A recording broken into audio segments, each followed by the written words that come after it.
It's time for the shop report with Barbershop J.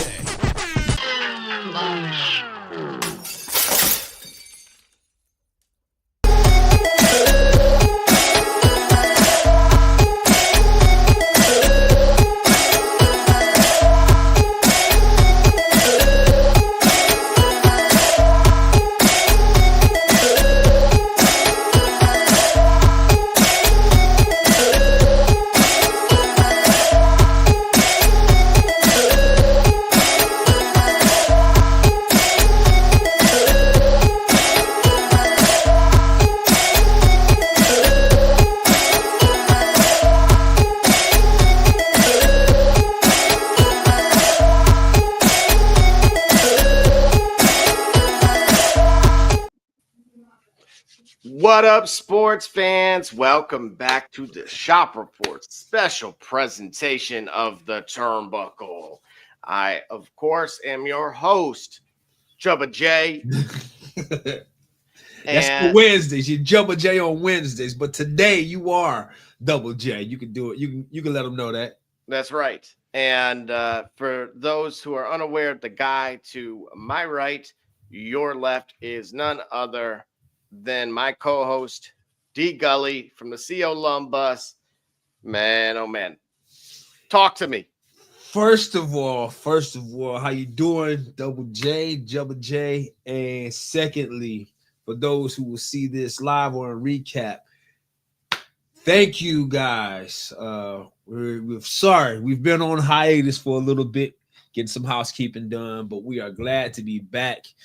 And no greater time to be back than the go home show for WrestleMania for Raw. So I just want to say, pardon our interruption. Please, no sponsors. Please, nobody get at us. Pardon our interruption. All right. But we're back. We're back, folks. We just wanted to get some things together in order. So we back, man. I just wanted to tell them that. That's all. Absolutely. And wanted to get your thoughts first. And tell me you did not just say that. Yeah. This was unexpected, right? This right off the cuff here. And it's been reported that Solo Sikoa, during a backstage scrum, if you will, told a member of the staff that the catering was only for wrestlers. Ooh. I told you I wasn't going to give you any curveballs anymore, but I came out with one. So there you go. I mean, yeah. Ouch. Yes, it is. Yes, it is. Yes, it is. It is indeed bogus. So what say you to that? There's got to be more involved here. Yeah. Oh, we just started. Okay, you know what? Fine. There we go. All right, there we go. How about that? Now 2 talking strippers. All right. You like that? Barbershop. It's more make you feel more comfortable. All right. Well, anyway. Okay. So, yeah, I hope there's more context to that. I hope that was on the heels of maybe the layover of probably a further or deeper miscommunication, or maybe even a grievance, because on the surface to say that catering only for the talent or what have you is very dismissive, and I feel like it's unbecoming of the type of character that he is. Solo Sikoa is branded to be. You know, when we talk about him not being the public persona, being heel or face, right? That's on the show side. You know what I'm saying? That's on that's in perspective of the show. But as far as his legacy, his heritage, his bloodline, pardon the pun, pardon the expression, he seemed to be deeper than that. You know what I'm saying? And so I would hope something so shallow came out of a further disagreement whereby, maybe misapplied frustrations. But I wouldn't hope he would have that attitude.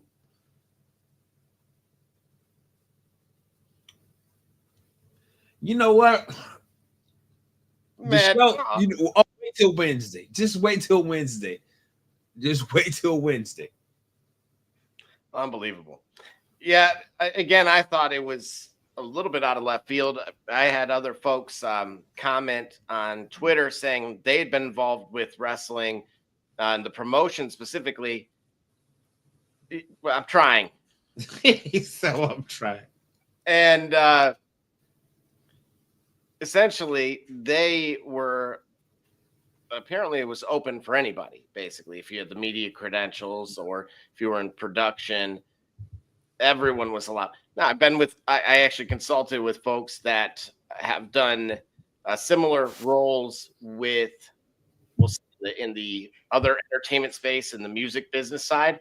Okay. And it is very specific who is eligible in that space. So it was a little interesting to see. I felt like maybe there's more to the story and he's taking a personal shot, but I was wanting to kind of figure out, was it towards Bruce or was there somebody specific? Right. Because that would imply it being personal and largely about the storyline perhaps, or, something that's going on with them directly between, that individual's in oversight of. Right. But yeah, it's certainly interesting, and naturally I'll kind of keep you informed on that. A lot going on as well, certainly in the ring, right? Mania season. Yeah. We're coming off the heels of Raw just mere moments ago.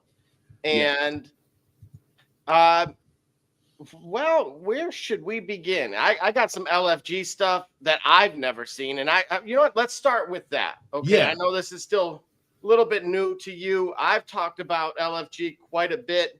Love what they're trying to do. So again, the general premise is maybe something that we've seen before, in the sense of kind of an NXT being coached and /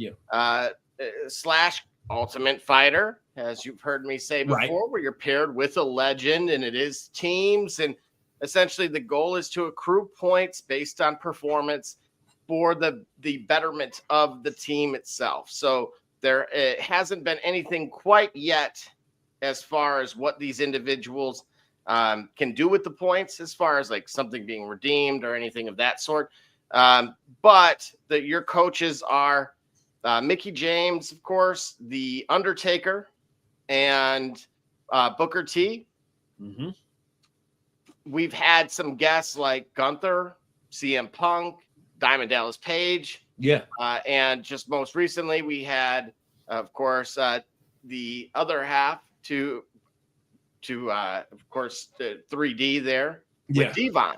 Yeah. So what I wanted to ask you, because this is what occurred early. I mean, like, he's at the front door early. And Bubba Ray says to him, says to who? Says to Devon, okay, just so you know, Booker's here. And he goes, there's a immediate groan. Yeah. And he goes, that's why I didn't tell you. Oh. Because I know you wouldn't show up. And it was like, kind of stank face there. Like, what, but is this a work? And come to find out, there's a little bit more involved. And on the show, they do display, obviously the accolades of 3D as a tandem. Yep. And also, and I want to give Spike his love too, right? I'm not going to let Spike be forgotten, but and specifically between those two and what they accomplished. But then, they get Booker's side of it about, well, he was a part of Harlem Heat. And naturally, WCW, of course, as we've talked about, didn't necessarily get its credit or due from Vince. Correct. They did. Because Stevie Ray never went. So we never saw Harlem Heat in WWE. But go ahead, but continue. So part of it kind of stems from that about who the GOAT tag team actually is. And the claim that was essentially being made is, again, if anybody knows Booker T's story, if there wasn't his brother, there is no Booker T. Like, literally, he had to come and help him as far as getting his start. Right. And the rest is history. But they specifically reference, and they being Booker T in this case, that the majority of the titles that were won for Harlem Heat were world titles, world championships. But the same could not be said for 3D, that there were other titles because of the ECW titles. Okay. And so my question to you actually is, then I found out, well, let me end with this. Then I found out about some wrestling school potential beef here, about some cheap shots that were taken about people not graduating from, to going up from their school to, we'll say, the big leagues, if you will. Okay. So my question to you is, on the level of, in the realm of tag teams, and specifically Harlem Heat or 3D, who you got, why? All right. I'm partial to Harlem Heat. I'm partial to Harlem Heat because I felt like they did more wrestling. If we talk about professional wrestling, they were wrestlers. 3D and the Dudley Boys, they were entertaining, but they were brawlers. So if I say wrestling, the better wrestling tag team, I would say fairly convincingly it would be Harlem Heat. Now, we got other dynamics of, okay, world titles versus they were just ECW titles. And we understand that when we talk about professional wrestling, peeling back the curtain, we know that the titles are props themselves, just like any other. Props to move the needle, to sell tickets, to generate interest, or what have you. Nonetheless, they put the prop on you most oftentimes because you can carry it. You can help build it as it helps build you, but you can carry it. It makes sense for everyone. It makes sense for you as the talent. It makes sense for the business. So if you have the title, whether it be a world tag team title or ECW title, then that means you are of value to the overall product of the brand. The fact that Harlem Heat had world titles, that suggested that in addition to what they did in NWA, WCW, they did it elsewhere in other markets and other promotions. Perhaps the dig at Harlem Heat or at 3D isn't that they didn't quite do it the same. They didn't quite have that reach. But WWE is and was, even for the last 25 years, the biggest promotion in professional wrestling, at least in the Western world. They were among the best tag teams at the biggest promotion at the best time. 3D was. So it's hard to say that they're not the GOAT, or they're not of the GOAT, or they don't have an advantage over Harlem Heat, because Harlem Heat never, ever entered WWE. Stevie Ray didn't want to join the promotion. So there was no Harlem Heat to discuss as far as being goated or being among the best, because there's no timeline of Harlem Heat. There's no timeline of Harlem Heat in WWE when WWE was at one time the biggest, or it became the biggest. 3D was there. They helped cement a legacy. They helped cement the legacy of Edge and Christian and the Hardy Boys. We can't have those TLC matches, whether 3D came up on top or not. We can't tell those matches without 3D. We certainly can tell that entire tag team renaissance of the 2000s without Harlem Heat, because they weren't there. And we're not talking about King Booker. We're not talking about Booker T. We're talking about Harlem Heat. So it's hard to, for me, it's hard to say. I would say, I think I can be arbitrary. While my favorite is Harlem Heat, it would be rather convincing for me to say it'd be 3D because of that reason. Just because of the promotion itself? Well, yeah, because with the promotion, the brand got bigger, right? What are we talking about? We talking about accolades and attention and notoriety. People don't remember Harlem Heat, but there are segments of the wrestling world that remember 3D is over with now, right? The Dudley Boys are over with now. They are in the legacy era, okay? But in our age, in our generation, the millennials and whatever they call it, exennials or whatever, we know of them both. But when the ball stopped rolling for Harlem Heat, it continued on with 3D. So we have like almost as much familiarity or almost as much experience or exposure to 3D as we do with Harlem Heat.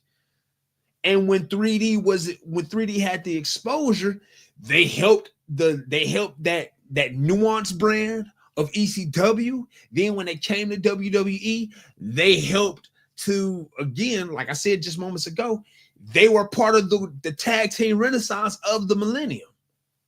They were there. They were part of it. Right there, behind only Edge and Christian and the Hardys. So you say behind, and the reason why I say behind, but I mean, because of all those TLC matches, I think it was either Edge and Christian or the Hardy Boys coming out with tag team titles. If not, I think Edge and Christian came out with a great deal of those that I can remember. I don't remember how many times on that pay-per-view stage the Hardy Boys or the Dudley Boys came out on top.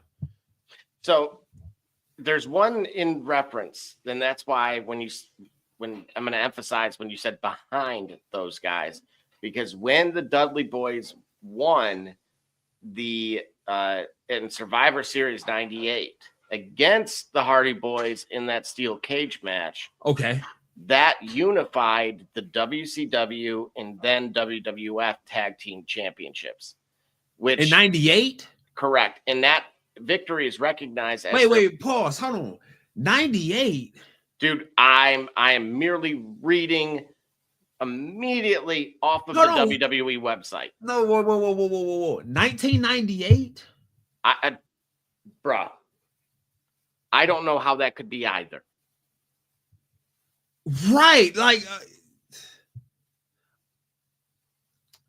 hey, do you have a Gray Sports Almanac given to you by Doc Emmett Brown? Did a guy named Biff Tannen come see you? Yeah. Because that ain't my timeline, bro. Dude, I'm telling you right now, if this is real life, then we are in a psyop. Yeah. In There's 1998. No, it is saying November 18th, 1998. November 18th, 1998. So you mean to tell me, hold on. Wait a minute. Hold on, wait a minute.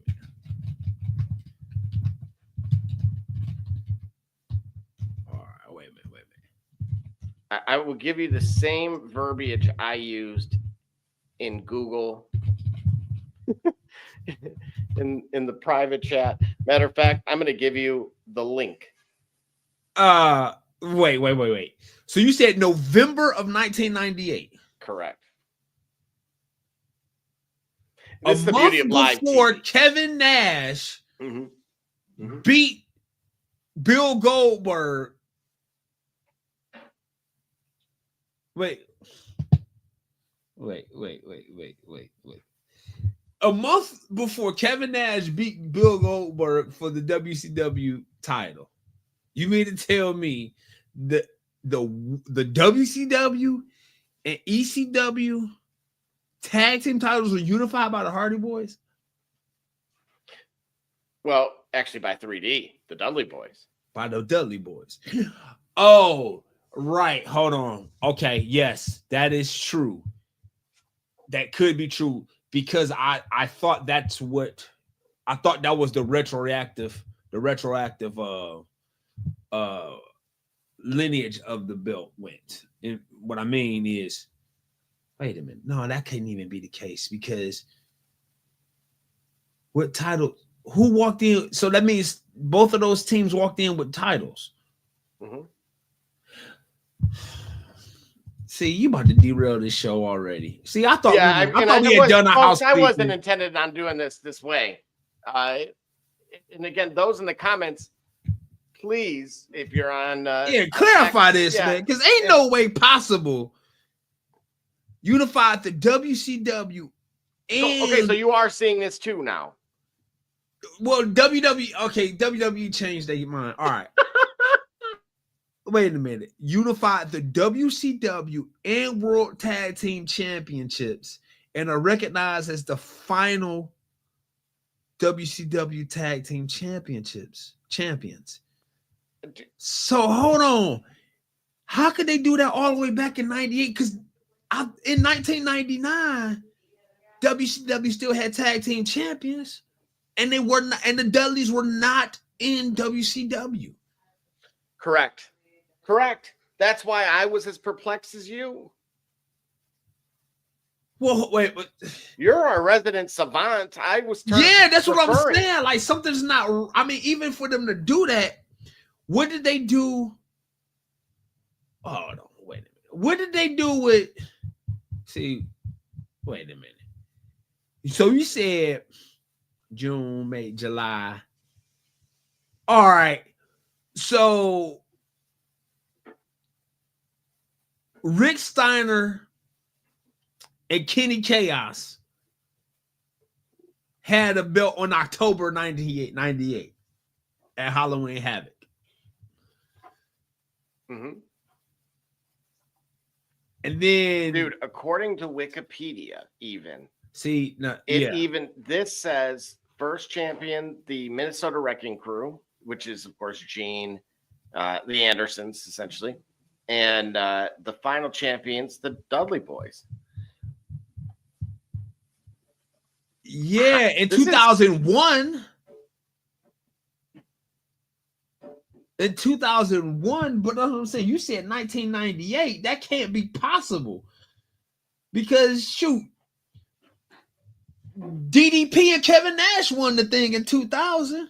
See, they're saying it's SummerSlam, WCW Tag Team Champions Kane and The Undertaker defeated Chris Kanyon and DDP for the WWF Tag Championship. And what unify the titles. What year?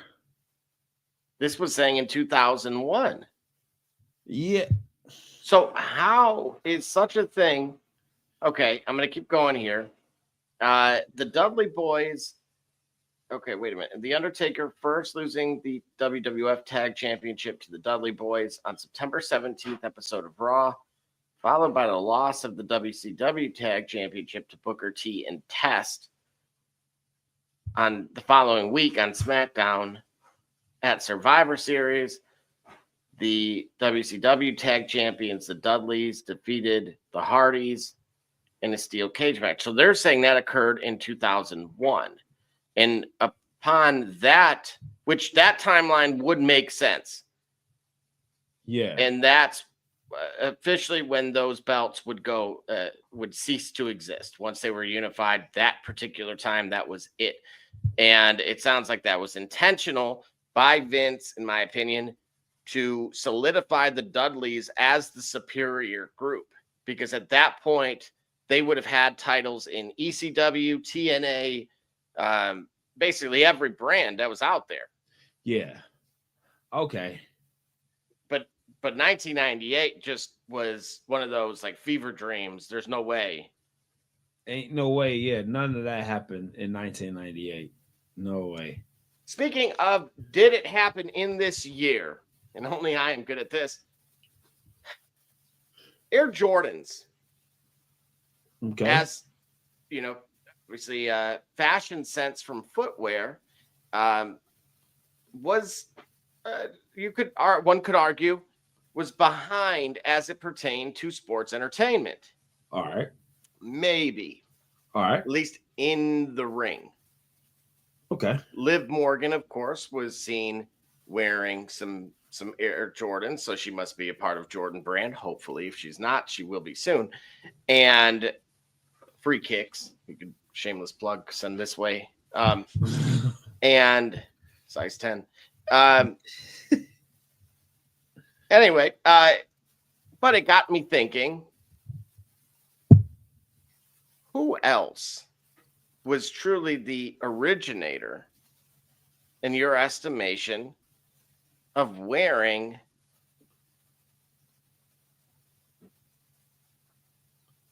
the Sir Ernest's kicks? First time I noticed it was the NWO Wolfpack when they wore the red and black 13s. Kevin Nash? No, the four of them. I think the four of them had all them on. four of them did. Yeah, the Wolfpack in particular. They had the red and black 13s on. They had the red and black 13s as the Wolfpack. That was the first time I had noticed that. See, I immediately went to your guy. Oh, really?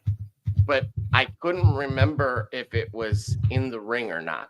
And that's where I may get myself in trouble here, because I specifically remember Bret Hart wearing some Carolina blue ones. You remember him wearing some Carolina blue ones? Mm-hmm. And this is where it's going to get interesting, right? But because my mind went where yours did, that it had to have been the pioneers of the new era and new wave, which was I call them the pioneers of the pioneers of courting hip hop culture into mainstream professional wrestling. Not even Harlem Heat did that as effectively as the NWO. I don't think they got it over as much as the NWO did. And then when Wolfpack came to be, Wolfpack had a hip hop theme song. You know what I'm saying? Who was that? I don't know who did it. It wasn't the greatest. It wasn't the greatest. Might have been a little bit better than John Cena's one, but it still was synth bass 808s, right? Synth bass 808s, 92 beats per minute. Everything that was hip hop. Back in the late 90s, that's what the NWO Wolfpack theme song was. It was deliberately hip hop. And it wasn't trying to be corny either. You know what I'm saying? It was even if it didn't land very well, it was a deliberate attempt at making some authentic hip hop and inserting it into the pro wrestling atmosphere.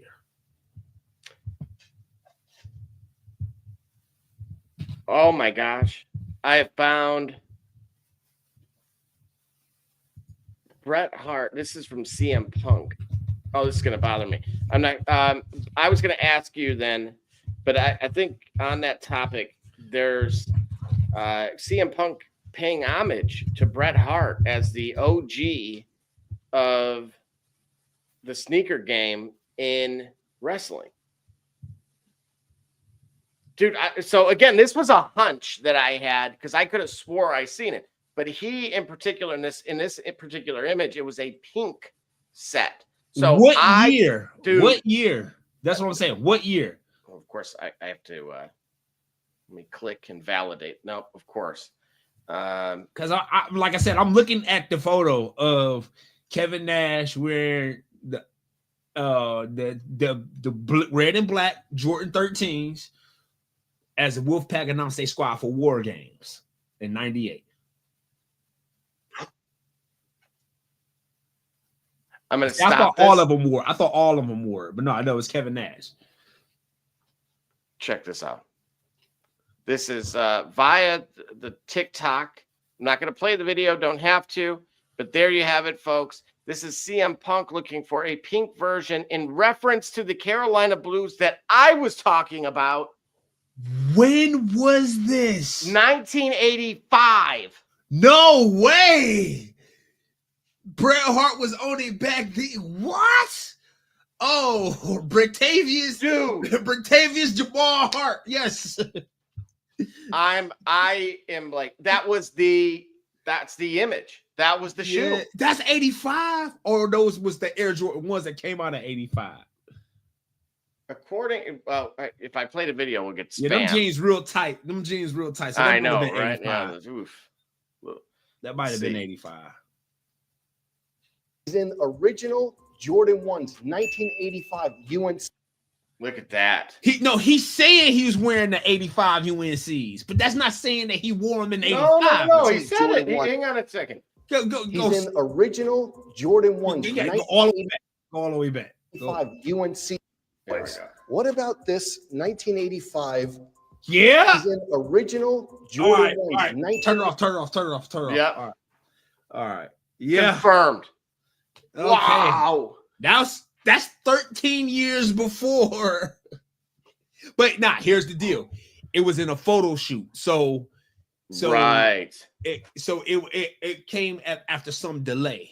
But I don't think people would have recognized that he was wearing Jordans back then. Okay. All right, Britavius. Wow. So apparently Complex did. Oh my gosh, Complex did an article. So shout out Complex here. Apparently the Killer Bees were in 1987 were the Nike Dunks, the highs. Yeah. And right away, there you go, 2000, 2002, the Jordan 11s from the black and white Wolf NWO. Okay, but see, they missed Kevin Nash wearing the 13s in 98. You're saying with the red and black. Yeah, red and black. The red and black 13s. It had its own colorway. Wow. Yeah. NWO t-shirt with a pair of red Air Jordan 11s or the Jordan 6s in 2000. Unreal. I didn't mean to go totally off topic here. We got a comment here. Byron Cutler checking in. CM Punk can't handle the grind. If he wants to leave when the going got tough, maybe he should lose at WrestleMania. Oh, really? Punk mentioned adversity after Royal Rumble 2024. And maybe he should face adversity. What do you say to that, Golly? Oh, you know what? Hold on. Run them back. Let me make sure I got them all together. CM Punk can't handle the grind. If he wants to leave when the going got tough, maybe he should lose at WrestleMania 41. Okay. He says CM Punk can't handle the grind. I argue the opposite. However, I get his point.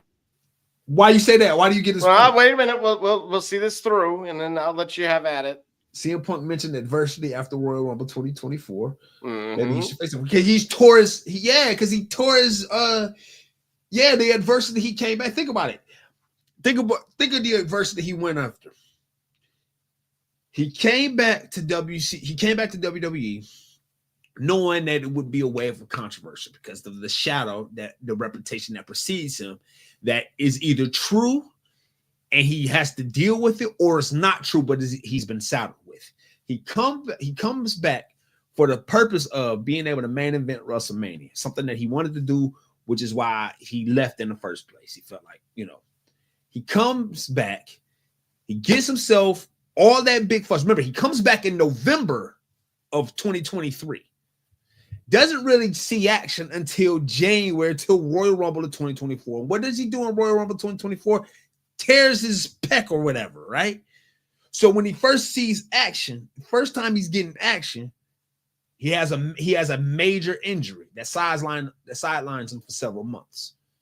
Now he's got to get back healthy, healed, just to put himself back in the main event conversation, to be able to work himself back into the main event conversation, having not been in there for 11 years because you weren't with the company, and then your reputation preceding you and the issues that you dealt with leaving WWE and then leaving AEW and then returning and still not being where you want to be, because I mean, who gets to come back off an 11-year hiatus and insert himself right into the main event picture, right? That's certainly what Seth Rollins thought about it, and that's certainly what oh my gosh, drawing a blank.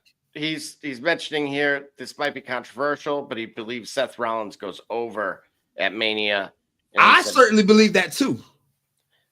Punk hogs the spotlight from everyone on the roster.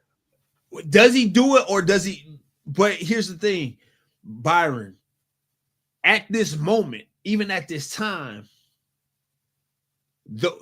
while he might take it, he's still getting the pop.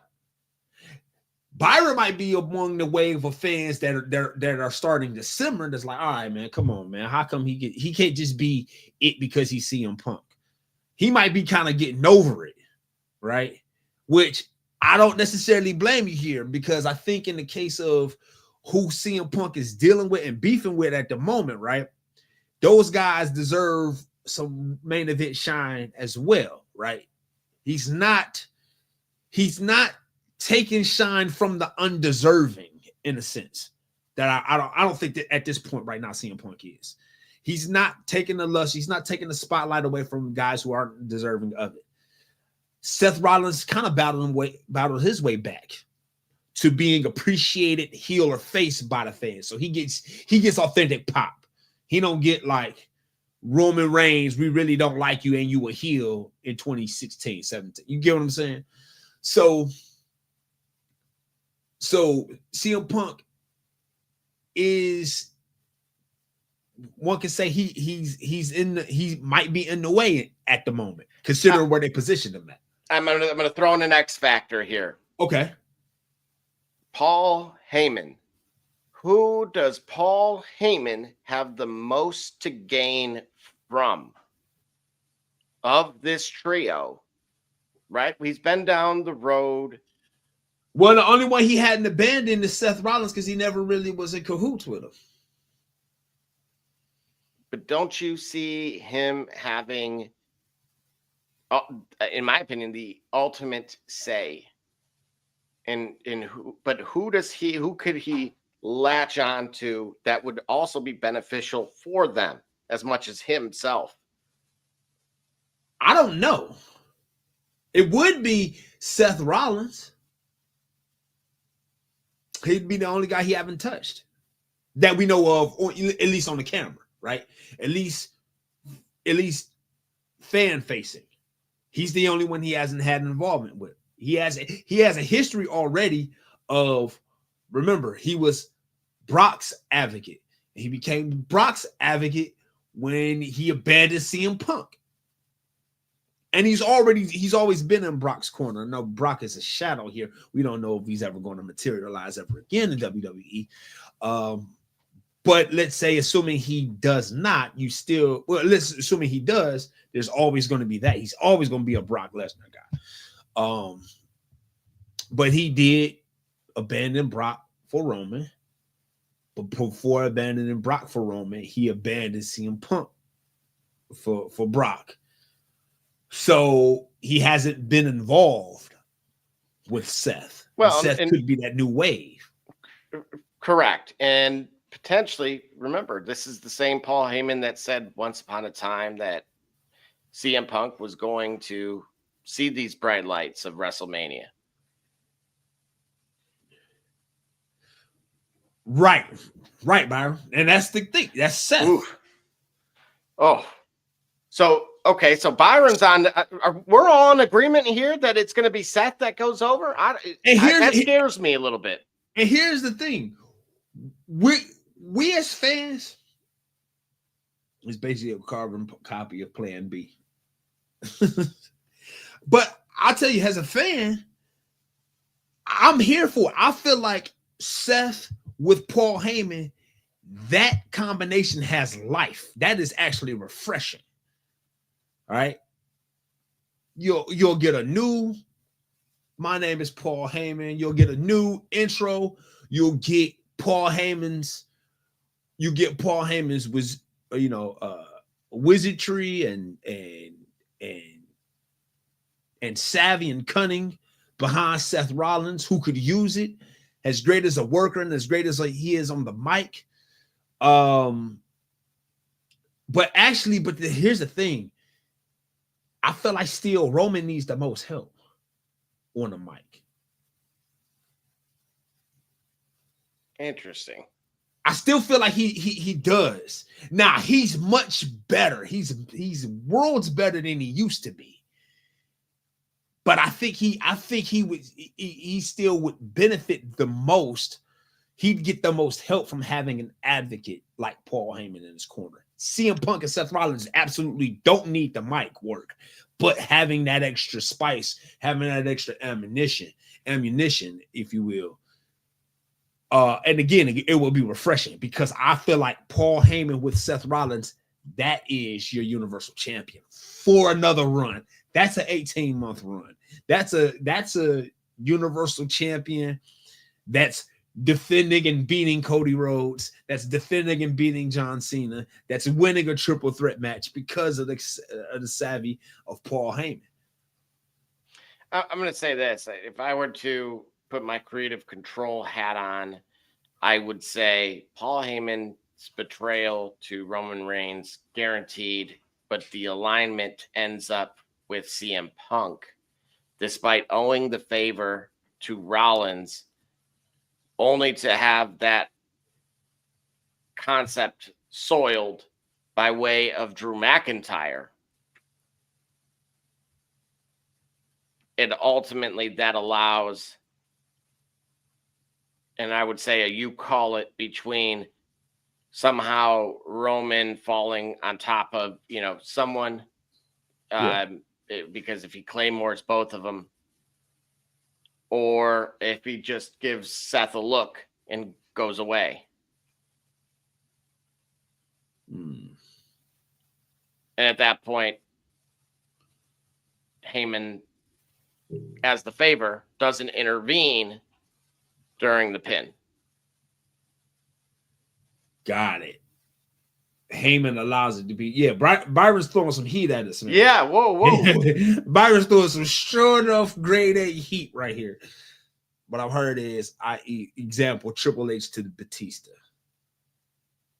a.k.a. the Shield versus Evolution. Batista quit and Seth Rollins broke up the Shield. Okay. However, I've talked about this before, especially when it was the pay-per-view in Scotland, if you remember, who broke up. It was CM Punk, basically, that ruined Wade Barrett's career, right? Yeah. How I put it, with Nexus. Yeah. Correct. So, there's motivation here all across the board, but I like with what he's I like what you're saying, Byron. Let's see. Triple H told Batista, you probably choke anyway. Batista quit. Later, he actually quit. And on that note, let's take a full TO. Byron, too much heat. I love it. Keep it coming. We'll be back in a minute 30. I'm Jordan Gudeman, and I'm the founder and CEO of Eddie G's Cookies. I was first diagnosed with a nut allergy when I was young. At the time, there weren't a lot of labeled items that said if there may contain nuts or there are nuts in the food, so my brother and sister and I baked a lot at home, and we enjoyed treats from mixes and things like that, but I noticed that it was not the same as what my friends were enjoying, and I started making up my own recipes. When it was time to pick a career, I decided to start a bakery so I could share my treats with everybody else. When I started creating my recipe, I was taking in all the things that I thought I was missing out on. A soft, chewy center, a crisp outside crust, and a taste that is just like it came out of the oven at a bakery. When I put all those things together, I'd come up with a recipe for a dream cookie. Eddie G's Cookies only uses the finest ingredients. We have all natural flavorings, no preservatives, and every cookie is made in a nut-free environment. The best part about Eddie G's Cookies is that they can be delivered right to your door. You can share them or not. We won't tell.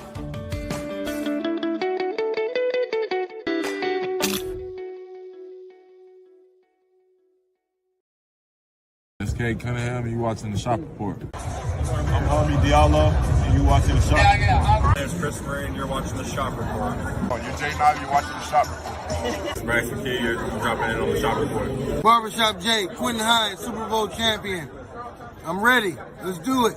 I'm on. Hi, I'm Mars Edwards from Mercury Stadium, and you're watching the Shock Report. Hey, I'm Billy Butler, and thank you for watching the Shop Report.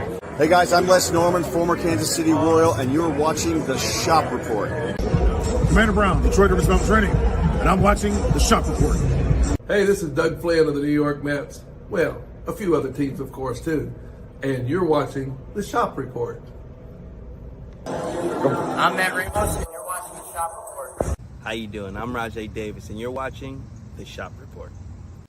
How you doing? This is Nelson Figueroa, former Major League pitcher with a lot of teams. You're about to listen to the Shop Report. Hey, this is Howard Johnson. You're watching the Shop Report.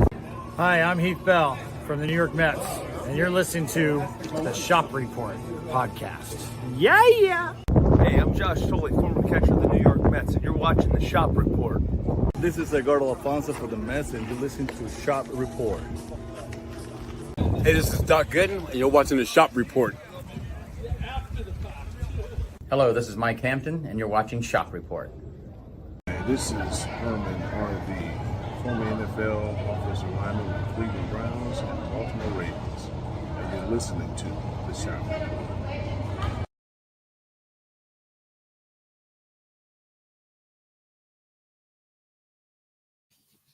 All right, just like that, we are back. We had a couple comments rolling in. All right, so again, Byron mentioning that Seth Rollins broke up the Shield. It'll lead to a takeover story from the Authority. This match is basically 2014 Raw after Payback. Wow. It's almost like The Simpsons did it already. Gully, are you following with this here? Are we shooting on this? Yeah, we're gonna shoot on this. Hold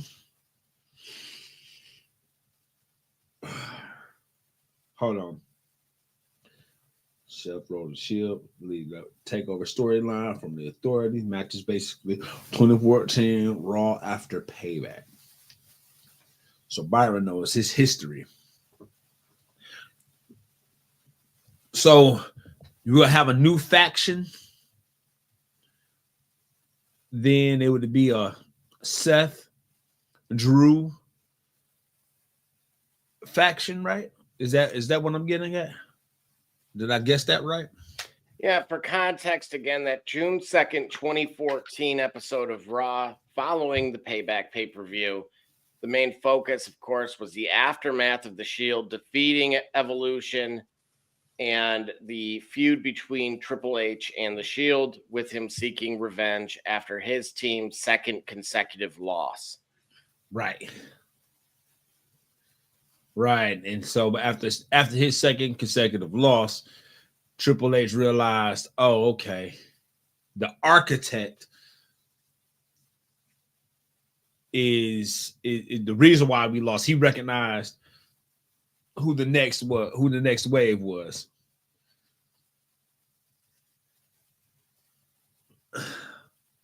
So what this means is Seth and Randy joining The Rock and John Cena on night 2. And then you'd have, holy smokes, Cody. Would Cody get some help from Roman again? He would have to.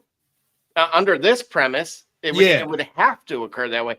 And then this does set up something along the lines, which is what I've been shooting for and on for a while, which is ultimately the heel turn if you want to call it that, of both potentially Cody Rhodes being the American Nightmare, truly, as well as potentially a feud between Randy Orton and himself, and potentially that even being somewhat of what Byron was saying in a evolution sense of Batista Triple H.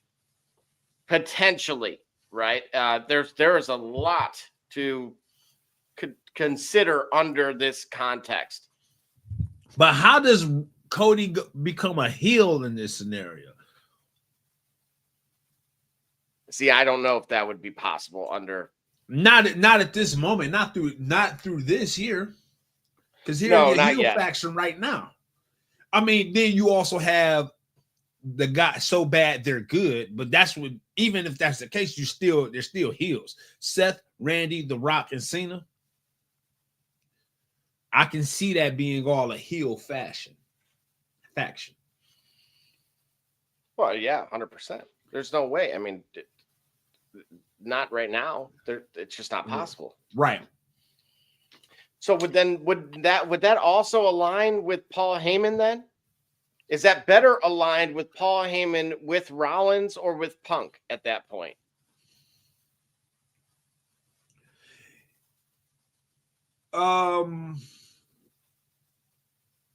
It would have to be with Rollins.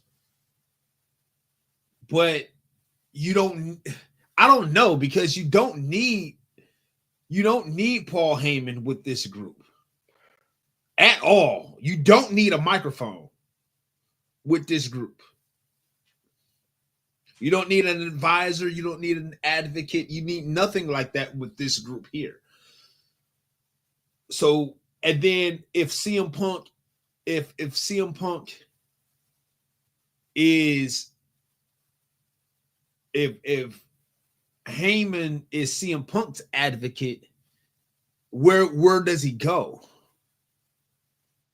See, and that's where I'm kind of getting stonewalled a little bit, because I don't see that being able to manifest in anything. And if at the very least, it incentivizes a very ticked off Roman Reigns to go with the other party.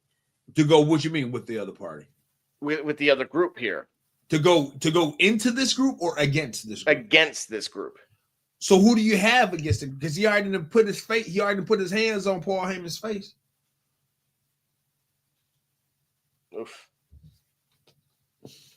But see, unless behind the scenes you can make it like, hey, remember Bischoff was like, yo, Kevin Nash jackknifed me through this table. We need to sell the people on them believing that we're being taken over, right?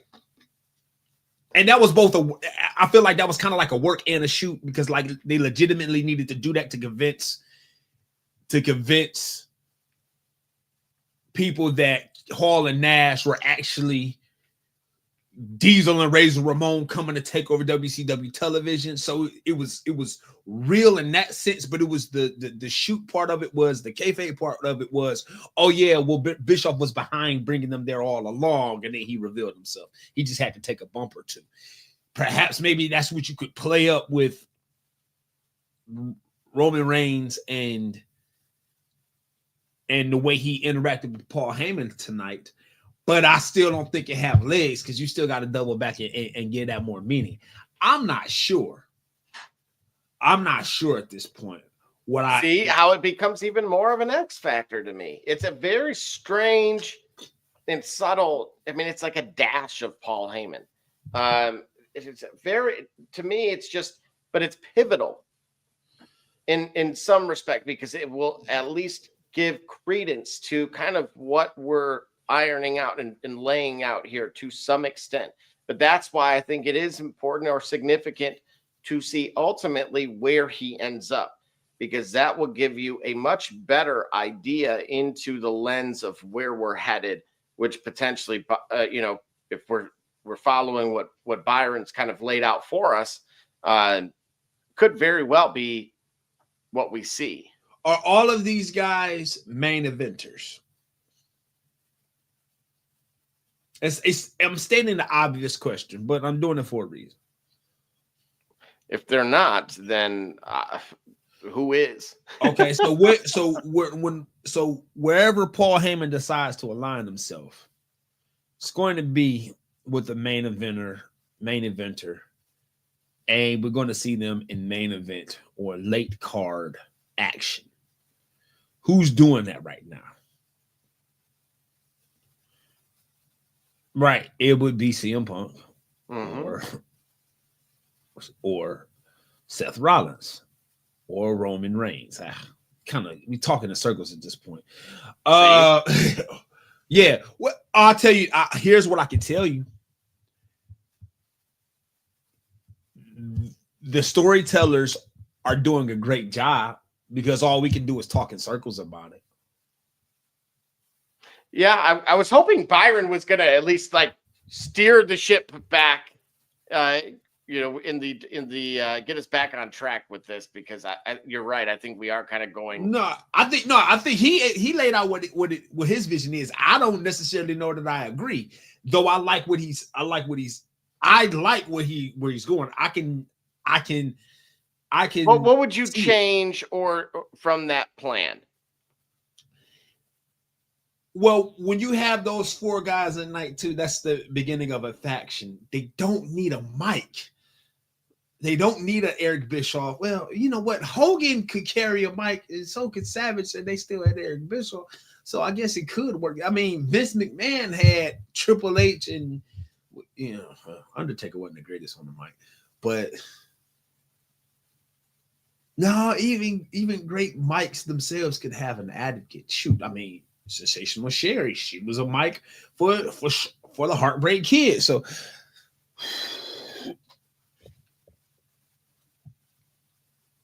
it could work having Paul Heyman behind the scenes, right? With that group. I don't know, man. I don't know. Here's what I do know. That match, that main event night 1, is going to be a special match. I firmly feel, for good reason, we're going to be talking about that match for a while. And they're going to put on a show. I'm not a big fan of triple threats. The only save that I give for this triple threat is I'm glad that it's not a triple threat that is for a world title. I tell you, I'm patently against triple threats or fatal 4-ways deciding whole championships. I hate it. I know whether it's in the world of professional wrestling or not, real or fake, kayfabe but not, work or shoot, I'm just not a fan of a triple threat match for a title. In which case, this triple threat match, it won't be for an actual belt, but it will be for positioning of, like they keep talking about it, they keep inferring it in any of their promos. This will chart the course for the direction of the company or of the storyteller. So this is going to be your next main event, your next main event feud. I do think that they're going to deliver on this match. And I don't know who's going to win. I'm going to lean towards Rollins.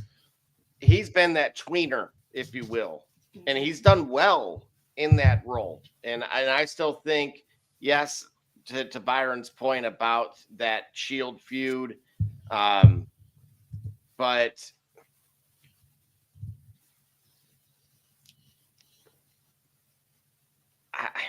I don't feel like with Punk, I don't feel like this is his fight to win. Do you agree on that? Like, it just doesn't. I'm just torn. Like, Punk being there, main eventing, if you will, albeit night 1, but still main event.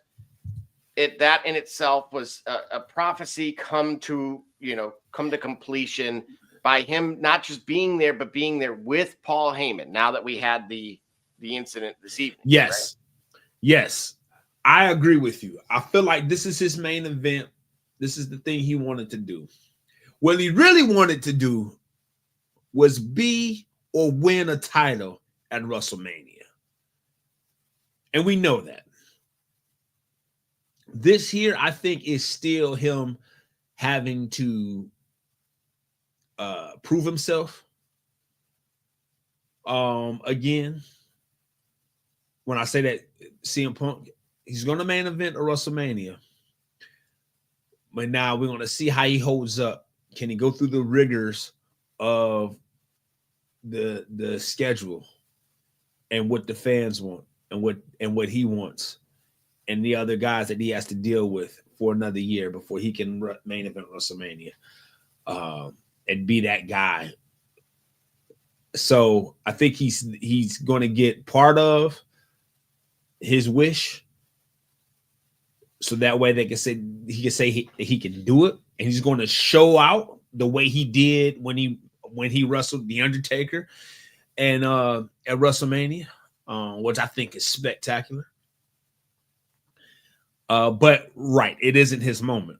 It's between Roman and Seth, and I think Seth is going to be the next up, because I think Seth has a undisputed title reign coming up that comes at the hands of beating John Cena. But that's just me. Interesting. Kind of taking it back to this evening's Raw. Had a lot that went on. As you know, Gunther, of course, rants about Jey Uso. I see that, to me, that is a Saturday or night one early on the card. Agree, disagree? Yeah, they can start to show off with that one. Just to it still has mid-card energy, but they still start to show off for a surprise. Like, it's like a Ricky Henderson in your starting lineup. Yeah, he's top of the order, but he could be a home run, or it could be a single that's going to steal second and third. Nonetheless, he's going to get your attention early. I kind of hope it does kick off WrestleMania. To be honest with you, I kind of hope it does, because I'm tell you what, 2 hours in and you trying to get me to yeet. That's a lot of energy. That's a lot of energy, bro. I'm serious. I'm sorry. You aged out of. I'm getting old, bro. Yeah, bro. I mean, yeet after 9. Right. After 9:45, yeet. I ain't about to. Yeet. No. Get me at 7:30, 7:45, 8:15. But I'll tell you what, 10 o'clock, you want me to go? Yeah, yeet is it. No yeet, only counting sheep after 10. Right. Exactly. Unfortunately. Like I'm surprised we here now, but I feel like I was so excited. I'm so excited about this week's episode of Raw or whatnot. And we hadn't got back to our fans. I'm like, no, we gotta go. We gotta. I know it's been bad. And we almost did that mid-afternoon when they were overseas, but it just never happened. And I've been, blowing you up about LFG. Look, for those in the comments and watching across all of the platforms, I'm all over LFG. So if we can always take those conversations offline as well. We do respond. We are human. And shout out to man. Oh man. All right. I follow this guy. I'm just going to go off the record here.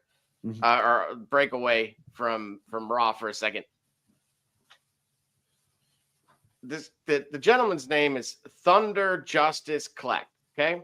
All right. I have followed him for about 2 years now, ever since he was I thought he was going to be a UFC fighter at one point in time, but he was a kind of I would say like a savvy dude in the tech space, which, some say I'm that guy too. So there was a mutual interest in following, and he was looking into the dark web stuff. And, so I followed him coincidentally, and it happened to be that he played football for Stanford. I was like, oh, cool. All right.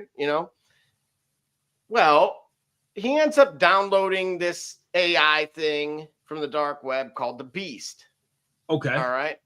And well, naturally, it starts, wanting more and more like a camera, and then it wants to have, it wants to be mobile, and so you attach it to an RC car, and then he wanted to be human, and coincidentally, it's the same like Santa that does one of these, Yeah. that's like maybe 4 feet tall. Yeah. And he was convinced that he looked like every other human.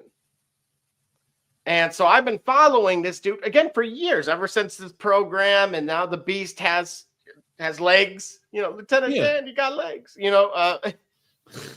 And all of a sudden, I see him, and now I've really put my foot in my mouth, because I thought, Thunder Justice was his, like, I don't know, alter ego. Right. Well, I'm like, oh my gosh, that's my buddy, on LFG. When I see him on LFG, and then they're like, Shiloh Hill. I'm like, Megan's looking at me like, are you sure that's, this guy? Right. If I'm like, Shiloh? Like, that was the only Shiloh I knew was like a book I read in like 4th or 5th grade. Right, about a dog. Yes, okay, the hound. Like, right. His real name is Thunder Justice. You don't need a stage name. Right. That is your name. Right. So, nevertheless, it has been awesome to watch his development. It seems like Taker has taken an interest to him. Like, it seems like he's got the stuff, if you will, to make it to the next level. But I'm bringing LFG up quickly because in this past week's episode, this is the first time that I can ever remember this happening, right? When you think of shocking things on WWE or in professional wrestling, some that come to mind are the Montreal Screwjob. Right. Or certainly a heel turn like, Hogan's. Right. And what we had was the return of a gentleman named BJ, and he comes back, and apparently he had a relationship with, at least like they were teammates on the Duke wrestling team with another gentleman, and they end up getting paired together as a tag team. Okay. Well, now mind you, they are tag teammates. Okay. And they're going against 2 other hopefuls. And this dude completely breaks from the script. Completely goes into business for himself. Immediately tags his teammate out. Now, mind you, when I'm watching this, I'm like, okay, I've seen this before. Right? Right. But thinking this is all part of the plan. Right. What I wasn't expecting was BJ to ultimately get clotheslined by his teammate. What? After he sat out for the next 5 minutes. He was never tagged back in. So he comes and clotheslines him and then leaves the ring. Mind you, the 2 individuals he's competing against are both on the outside of, each opposite side of the turnbuckle. On the other side of the ropes there, looking at, and they have a look in their eyes at each other for a second. They're like, what is going on? Right. And at that point, now my antennas are up like, what is happening? Because this dude just left he just clotheslined his teammate. Yeah. And just straight left and bounced. They somehow escaped with the victory. But I have never seen backstage, of course, Mickey James and Bully Ray go, as you can imagine, just ape-ish. Yeah. Right. And I wanted to ask you, because in the decades that I've been watching this. I have never seen anything like that where it was confirmed, right? We've seen the curtain call, where again, but that wasn't technically on live television, right? Like, this was something that should have never occurred, but yet it happened. And these are all hopefuls, right? Nobody was quite under contract to that extent. Is there anything in your mind that comes to your mind, rather, that can rival this? The short answer is no. Actually, watching the match dissolve in the way it did in such a chaotic way, one that you can't really necessarily recover from, unless you decided, all right, yeah, we got to go in business for ourselves too and just beat that. You know what? But I've not seen it. I only time I have seen it is Kurt Angle getting submitted on SmackDown. I think I can't remember the name of the guy who was challenged. He accepted the challenge of Kurt Angle that he can beat anybody. And they had to quickly improvise. But I have never seen anything on the levels of what I read about your two tag team partners just go into business for themselves.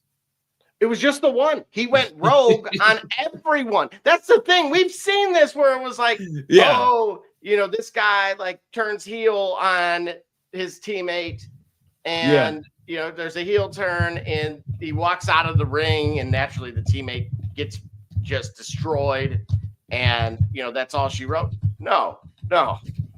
This dude just completely went rogue on everyone, and in front of a live studio audience. I have never seen anything like that in my life. There was no way.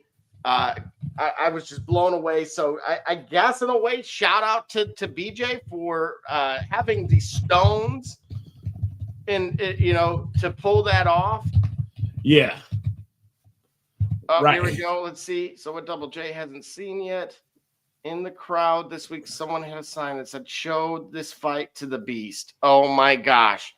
So I'm telling you, Gully, I have not sent you any of these videos of the beast, but Megan, of course, would tell you. She knows that they were shot. Oh, in reference to BJ. That was what he said. He goes, "But did you hear him calling my name?" Right. The fans were into it. Unreal. Yeah. So, again, LFG Sunday nights, A&E, free fleet plug. Those, of course, we would love to have you guys on, certainly as well. So feel free to reach out to either the shop report 365@gmail.com, and we will certainly accommodate to your schedule. Back to this, to Raw here to kind of close this out. Man, okay. We had, Bailey defeats Liv Morgan. Yeah. You got anything on that? Pinfall, small package. I'm sorry. I'm sorry. Fair enough. I'm sorry. Yeah. It was a C- for me. The Rey Mysterio defeating Orange Julius.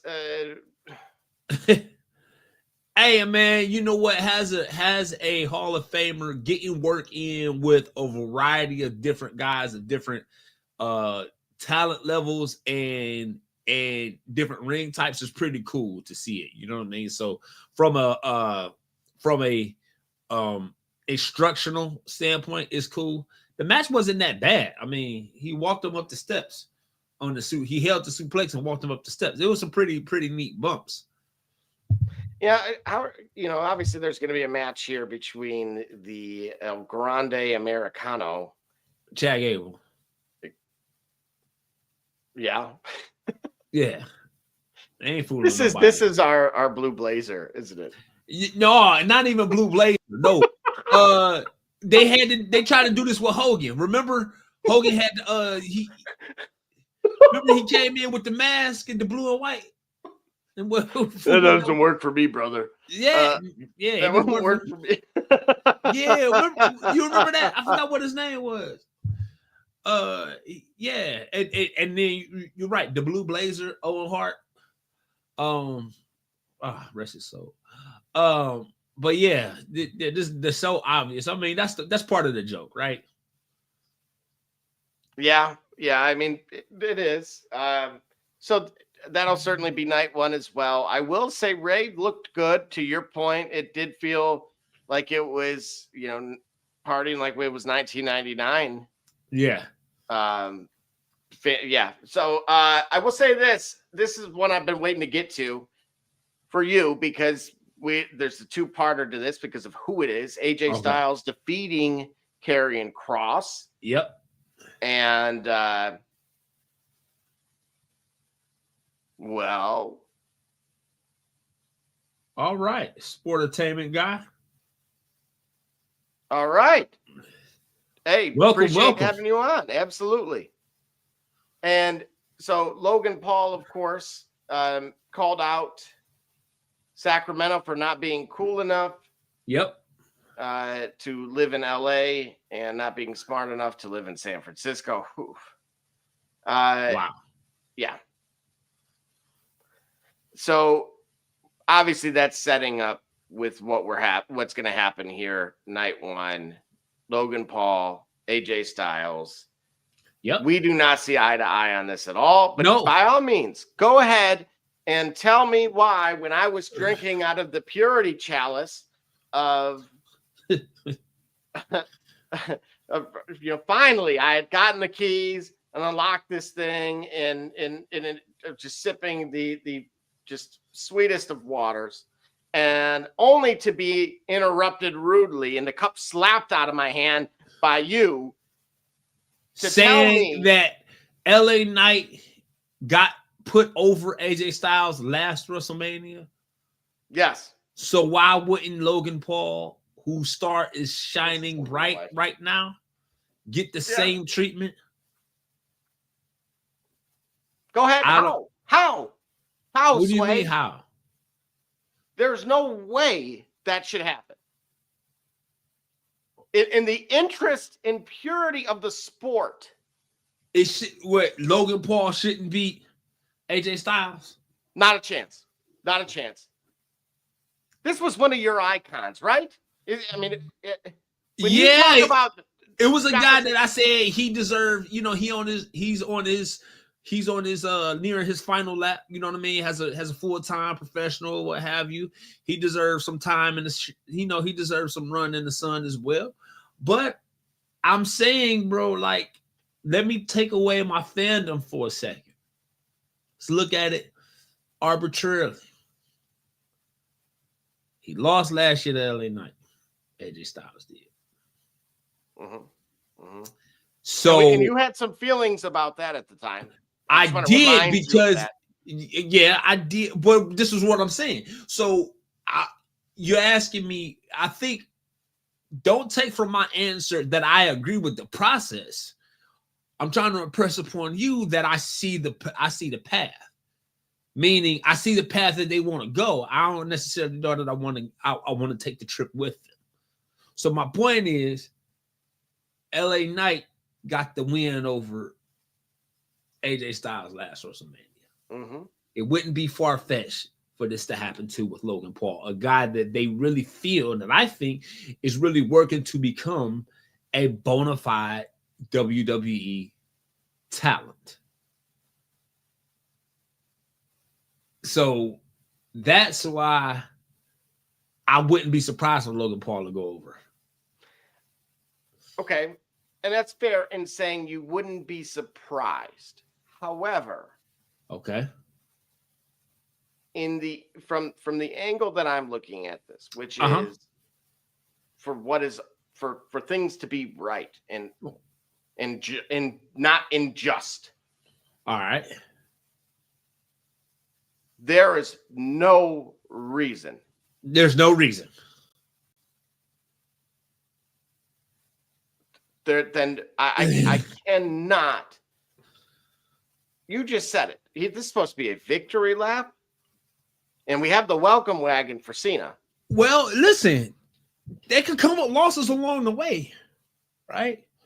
I remember most famously when I played WWE SmackDown 2.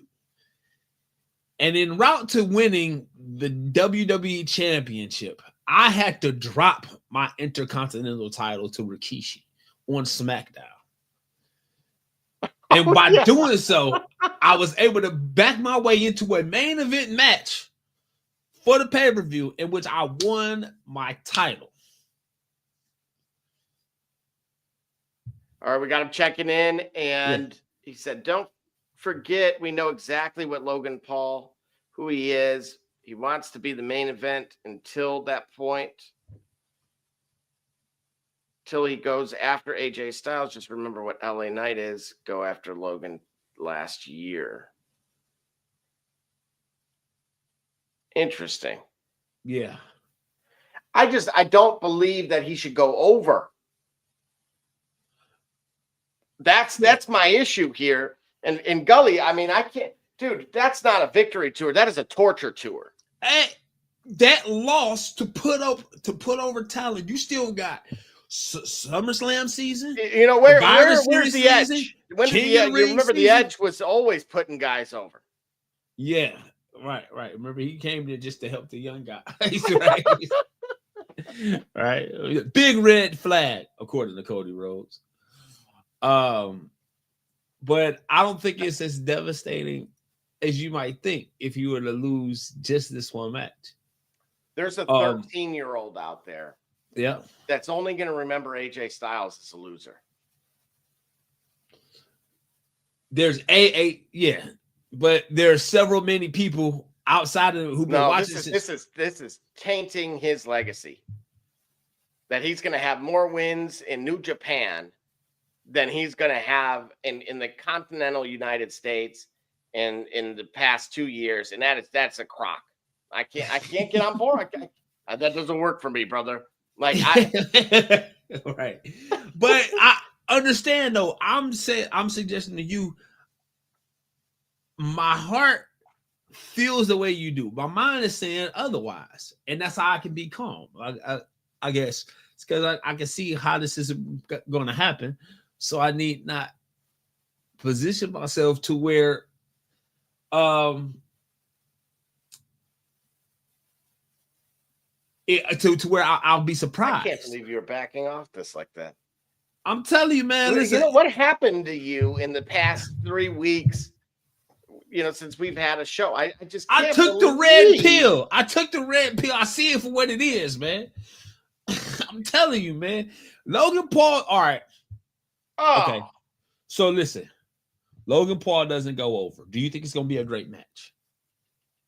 Yes, I do. Why do you think it is going to be a great match? Because right away, the phenomenal one can actually work with someone that's athletically gifted.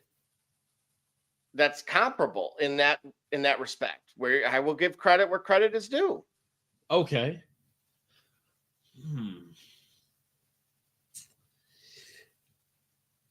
Yeah. However, athletically gifted. This is Logan skipping the line again, Gully. The way that our host cannot stand him in a boxing ring. How is he skipping the line? Where's his accolades? You had a LA Knight going over. No, Logan Paul is the floodgates are open. I had a problem with LA Knight going over, only for him to lose the next week on Raw. So that was my problem with LA Knight. This here is a different scenario because we're talking. Dude, they're jobbing him just like our favorite from years ago. Oh, Dolph? Yeah, they're Dolph Ziggling. No, they're not. Yes, they are. AJ Styles isn't despised by the brass. You prove to me that with these losses, that he's not. Oh, it's a gift that it's Mania now? That's what we're saying? Yeah. What is he, CM Punk? Listen, man.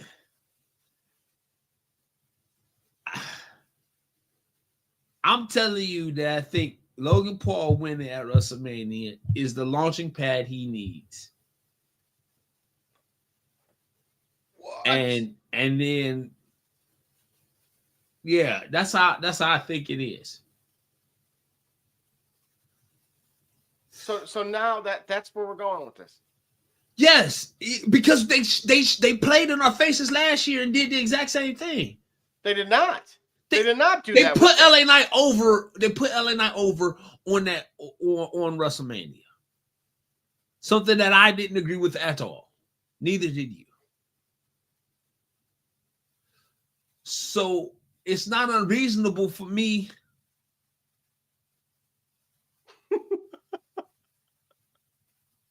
Yeah.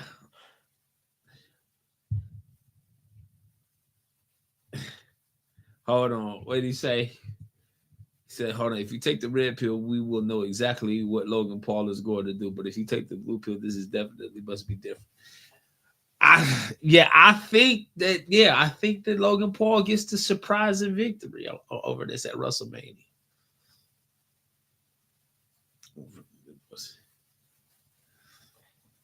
Maybe. But why do you both feel that way? Because they did it with LA Knight. But what is the setup here, right? Because LA Knight was a colossal, that fell off, like you said, immediately after. If they do that again, then it is maybe worse than Dolph Ziggler. Maybe. But we don't know how else the rest of the year will return. Does this somehow set up Logan and this has to spin some way where, again, Cody's going to have to complete the Grand Slam. Cena's going to, Cena's on his pathway to do so. I don't know where AJ Styles is in that respect. And I'm going to be honest with you. I don't think if this turns out to be the case, which I'm now siding with you guys, I hate there we go. For it. There we go. See, was that so hard? Was that so difficult? That wasn't so difficult. It does. Listen, the logic behind it doesn't portray your sentiments. The purity of the sport. It does. But what I'm saying is the logic that I'm saying behind the logic that I'm placing behind this decision that Logan Paul will go over is not betraying my sentiments that I don't want it to happen. Dude, you have already, by stating that, you are already not just expecting it, you are almost like it is almost a done deal in your mind. I think it is. And that is exactly what is wrong with it. And Logan Paul's gonna surprise us. He's gonna pull out something out of his moveset. Look, I have been a very staunch supporter of his in the past, but there are limits. And I just, as much as AJ has gone through and what this was supposed to be, if you remember, I was the one kind of stating what was going on the New Japan stuff. Yeah. In order to just kind of keep his relevancy there. Yeah. Oh, all right. Don't forget, remember AJ Styles holding the IC title since last time until he sends a message to Braun. But if he goes over to that guy until the end of Mania, we know who goes after. Don't forget, remember, AJ Styles is holding the Intercontinental Championship twice this last time. Go after the guy to the.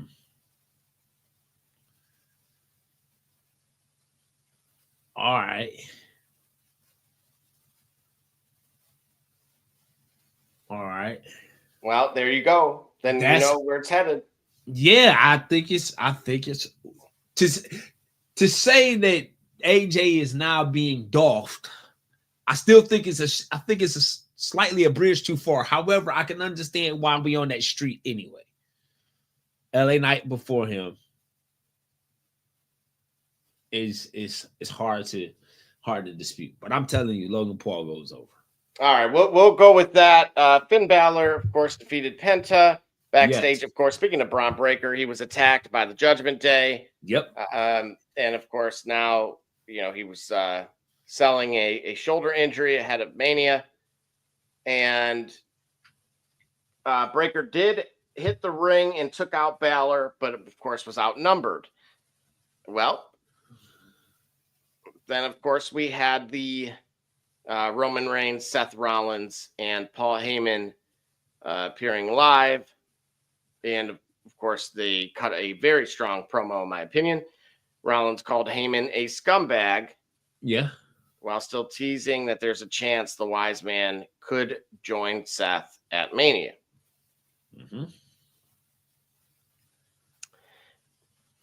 Reigns, of course, got the better of Rollins in a brief brawl. And, of course, he pie-faced Paul before another brawl with Punk that ended in a spear on CM Punk. Rollins, of course, finished the brawl with that poetic steel chair to the back of Roman Reigns and a curb stomp on both Reigns and Rollins. Yeah. So each of them in recent weeks have had an opportunity to do some damage and leave everyone with the thought that they could actually do this thing. Right. Because last week, wasn't the GTS on? Yeah, that was last week. The GTS on Roman Reigns, and he felt like Family Guy. So everybody gets their chance to shine. Absolutely. And he says, oh, my Lord, until we witness the GD Shield chair. Right. Exactly. Yep. And poetic indeed with that. So going into Mania, we obviously will have that Sin City street fight between Damian Priest and Drew McIntyre. Yeah. Humble me. Are you thinking anything other than Drew McIntyre picking up the win here and continuing to build some momentum, or do you see it differently? Well, we only got one more show. I mean, we got live events and all that, but we got SmackDown, right? That's right. Yeah. So I think the wave they on is pretty high. I think the wave that they're on is pretty hot. But you know what?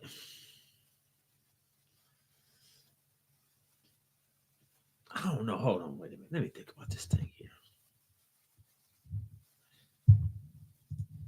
Hold on, wait a minute.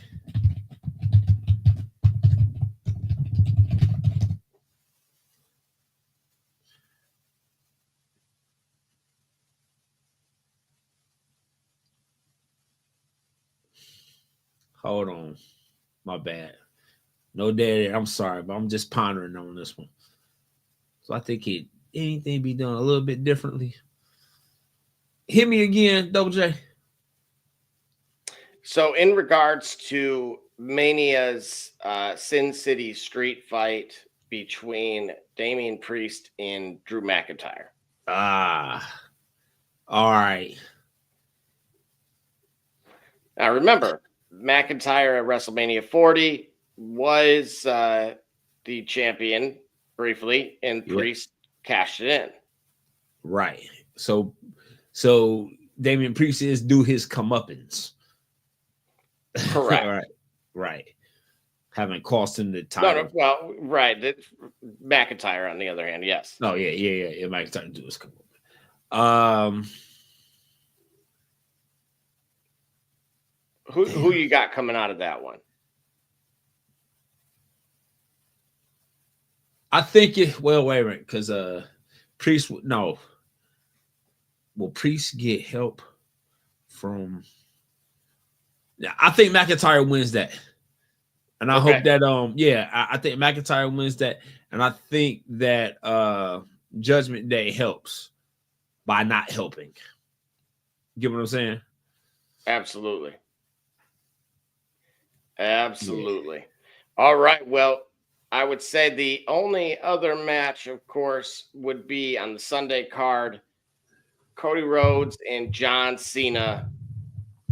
Any quick prediction there in the farewell tour? Yeah, we done talked a whole lot of trash in the last year about this title run of Cody Rhodes. This first run as WWE champ. It comes to an end.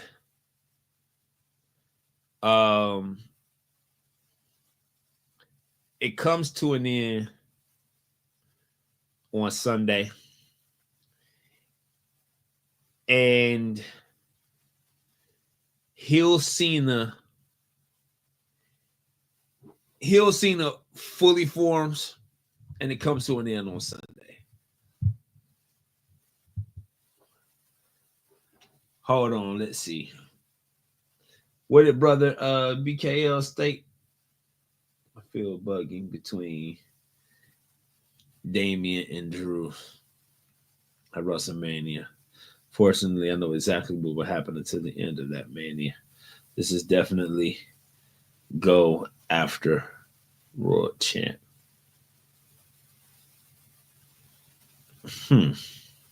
Interesting. Yeah, it is interesting. What we're saying here. All right. All right. And it wouldn't be a turnbuckle show without a name that superstar. Yo, let's go. Let's go. Said no more curveballs, but how about a knuckle and a slider? Let's go. Yeah. Let's get right to it. No break. Let's get right to it. Okay, no break. Let's get right to it. So this is actually in reference to a tag team, as we talked about. That was the goal of this past week's LFG. Okay. And so this particular tag team consisted of two individuals that, well, were high flyers and certainly were known for what they did, more so, I would say, as their antics at the singles level. Okay. And so, Gully, this first individual is part of that tag team. Here he is, if that helps at all. Again, this individual did have a stint in WCW, and certainly as part of a singles group, for the most part. He also was a part of a group once he made the transition to WWE. And on the B program. Yep. He was SmackDown.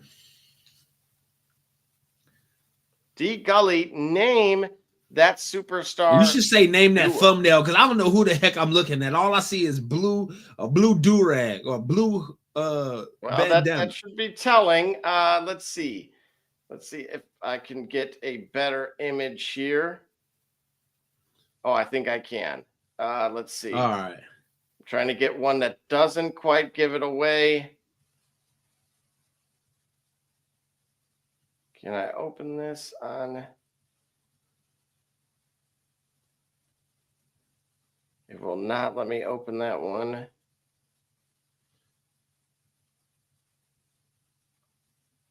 Do not want to save this image to my computer. I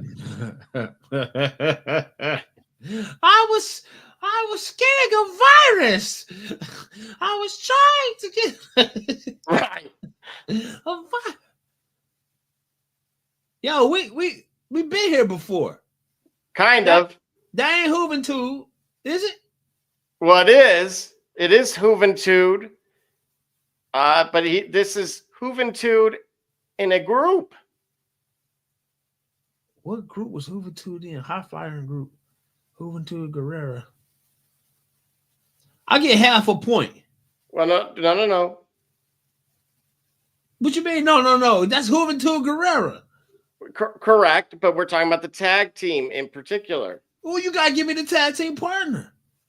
To only be fair, give me half a tag team and tell me name the tag team. All right. And when this guy is a singles competitor, right? And then just make sure when you do it, you don't put. Oh shoot! Wait, ain't that Psychosis?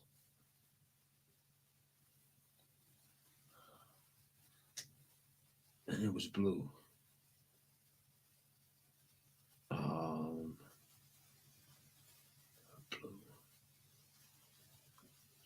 Beat up blue.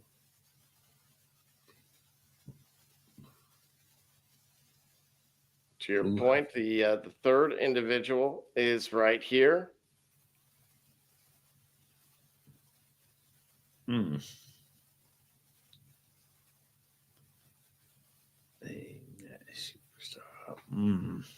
Wow, so you not even through all three of them. Super crazy. That's right. Yeah. You can thank him. That next individual is super crazy. Yeah. Okay. Here we go. We got one more. You were already on to something. D Gully, name that superstar group. All right, Juventud, super crazy. Gosh, what's his name? Not Ultimo. Not Ultimo, but I'm gonna help you out. You had already said one of their names, the one you're missing. Psychosis. That's right. That individual on the screen here is Psychosis. So now you know who they are, but what were they called? They wouldn't have. Juventud, super crazy, Psychosis. Whoa! Wait a second. That guy looks familiar. Brother BKL says, "Hold on." And you said that blue at the beginning was a clue as well. Mm-hmm. They all made their entrance to the ring with some equipment. D Gully named that superstar group. It wasn't the Blue Man group. It wasn't the Blue. They made their debut by beating the BWO in a 6-man match. They beat the Blue World Order. That's right. Right. All right. What's the name of that group? Super crazy. Now, for context, the Richards, Nova, and Meanie all rode big wheels to the ring, mocking these individuals. Oh, right, because it's awesome. Mighty Minis, Mighty Mouse, Mini. Oh man! All right, I get the half a point for this one because I named them all. What is it? I will say this: shout out to BKL, the sport entertainment guy, the Mexi Cools, D Gully, the Mexi Cools were. The Mexicools. Oh gosh, this is so unbelievably racist. Oh. Only in the imagination of Vince McMahon could we get a trio with a name quite like this. Yeah. And again, there for those unaware, there's some images, compliments, courtesy of Google. The Mexicools. Yeah. Gully, there you have it. You did so well, and thankfully you had help. Well, you know what? I gave them the names that we much more. I gave them names with much more respect to their craft than the Mexicools. In fairness to me, right? I knew Juventud, and I knew Psychosis. Super Crazy did get ahead of me, did get away from me. That's right. And thankfully, yeah, shout out to brother B. Yes. That's right. Yeah, absolutely. He came through clutch for you, and absolutely, that was our superstars. Yes, they absolutely killed it on the WCW stage. Certainly for me, they were brought in, believe it or not, more so to help balance things with Rey Mysterio coming over originally. Gotcha. And yep, so definitely shout out to BKL on that one. And any final thoughts from you, D Gully? I know we went a little long in the tooth here than we expected, like we always do, but yeah, never fails. We didn't touch on the spicy hot beef between Miss Stratton and Charlotte Flair. That's right. I want to see how that match will turn out. I feel like because of the animosity, and we tend to be hypersensitive, I guess, as an audience overall on the quote unquote botches that we see in women's matches. I think it seems like it's on such a personal level that it's going to spill over, but I'm here for it. I'm here for it all. I'm here for it all of the nonsense, all the mess, right? I think WrestleMania is going to be a great show both nights, for real. I said it before. I think Logan Paul is going over, but I think he's going to continue to deliver pretty good matches because, like it or not, though he may not be skilled as he should, just like his brother isn't the best boxer by no stretch of the imagination. They are putting in work to be better than they are every day. Believe you, dude. They're not resting on that. And so that's gonna be a good match. So count on that match. GB. I tell you what, it's gonna be better than the AJ Styles and LA Knight last year. I tell you that. I could put money on that one. I don't know if we use Mills scale or not. I put money on that one. What's okay? Just humor me. You have a 5-point scale, right? I 5. I only got the mental capacity to do 5. I'm telling you. So for me, a 3.5 out of 5 is really good, and it's going to be at least a 3.5 out of 5. Yeah, brother BK. I feel like that match is going to be. I'm gonna give that match a 2.5 out of 5 because I think the trash is going to make the day for that one. Hey, look, the heat that was coming off those microphones. Yeah, that was us. I even took to Instagram to explain it to people that have no idea what wrestling was about because I just had to express just how humored I was by that whole segment and whatnot. Overall, WrestleMania is going to be a great card. I'm looking forward to pretty much every match on the card. Both nights, which is hard to do. I think you have such a card. You get it's really a back-to-back pay-per-view. They're really two separate pay-per-views or two separate premium live events under the same umbrella. Like Speaker Box The Love Below, two actually distinct separate albums, but just packaged together because it was Outcast. That's what WrestleMania is. Nonetheless, both nights are stacking up to be good. The one match that I'm really nervous about is Gunther versus Jey Uso. We ain't talk about that much. I wasn't a fan of his promo tonight, but that's me being overly critical. Wanting the guy to do well, but I don't feel like he was there just yet. I'm kind of nervous about that. You're struggling with Gunther now? No, Jay. Okay. All right. I just wanted to be sure. Yeah. Gunther is actually winning me over. Like, I was like, oh, okay, I get it now. I didn't get it before, but I get it now. I'm telling you, check out his episode on LFG. I don't care if you got to watch it in a tiny tube version of YouTube. I'll send you a link. Certainly there's some things in there that will further emphasize and validate kind of your points here. I was very impressed with that part of it. Yeah, so I'm becoming more and more impressed with him, including the fact that I think that he called out the Undertaker on coaching or not coaching up a talent, and respectfully said, I have more experience in this area than you do. And the Undertaker was able to take that, was like, oh, okay, I understand it.